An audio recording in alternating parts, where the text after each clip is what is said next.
సునాదస్వరము April 14. యెహోవా కొరకు నేను సహనముతో కనిపెట్టుకొంటిని. ఆయన నాకు చెవియొగ్గి నా మొర ఆలకించెను. నాశనకరమైన గుంటలో నుండియు జిగటగల దొంగ ఊబిలో నుండియు ఆయన నన్ను పైకెత్తెను. కీర్తనలు 40 మొదటి 2 వచనములు. యెహోవా కొరకు కనిపెట్టినప్పుడు పొందే మేళ్లను గురించి భక్తుడు ఈ మాటలు రాస్తున్నాడు. నేను యెహోవా కొరకు సహనంతో కనిపెట్టానని చెప్పాడు. మరి కనిపెట్టడం అన్నది అంత సులభం కాదు. మనకు తొందరగా అన్ని పనులు అయిపోవాలని ఉంటుంది. మనం ప్రార్థన చేయగానే తొందరగా జవాబు రావాలి, ఈ సమస్య నుండి త్వరగా నేను విడుదల పొందుకోవాలి, అనుకున్నవన్నీ కూడా అనుకున్నట్టుగా త్వరగా జరగాలని మనం కోరుతాం. అయితే భక్తుడు నేను సహనంతో కనిపెట్టుకొంటిని అని చెప్తున్నాడు. మరి దేవుడి కొరకు కనిపెట్టాలంటే ఎంతో సహనం కావాలి. ఆ సహనంతో ఆయన కనిపెట్టినప్పుడు దేవుడు ఆయన మొరను ఆలకించాడు. ఎప్పుడైతే మనం దేవుని వైపు చూస్తూ కనిపెడతామో దేవుడు మన మొరను ఆలకిస్తాడు.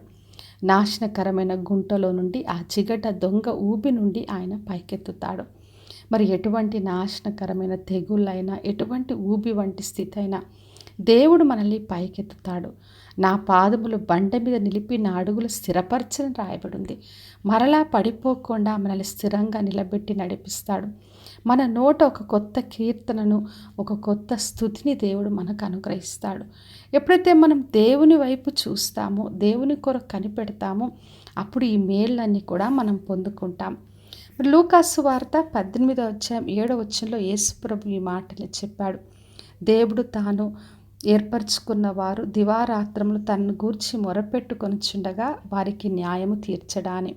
మరి మన ప్రభు మనం మొరపెడుతున్నప్పుడు ఆలకించే దేవుడు, మనకు న్యాయం తీరుస్తాడు, మనకున్న సమస్యల నుండి విడిపించే దేవుడు.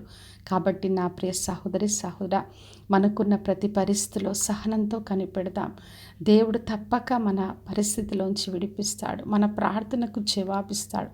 ఎటువంటి నాశనకరమైన తెగుళ్ళైనా, ఏ పరిస్థితిలో ఉన్నా, ఎటువంటి స్థితి అయినప్పటికీ కూడా దేవునికి అసాధ్యమైంది లేదు. కాబట్టి విశ్వాసంతో ప్రార్థించినప్పుడు ప్రతి సమస్య నుండి ఆయన విడిపించి మనము ఆయన స్తుతించలాగున ఆయన మనకు గొప్ప కార్యాలు అనుగ్రహిస్తాడు. ప్రార్థన చేసుకుందాం. పరలోకమందున మా తండ్రి, మా దేవ, ఈరోజు ఇచ్చిన వాగ్దానం కొరకే వందనాలు.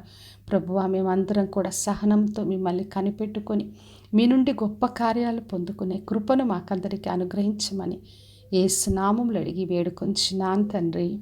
ఆమెన్. ఈ శుభవచనము వినుచున్న ప్రతి ఒక్కరి జీవితంలో నెరవేర్చబడునుగాక. నేను మీ ప్రియ సహోదరి మంజులాచరణ్.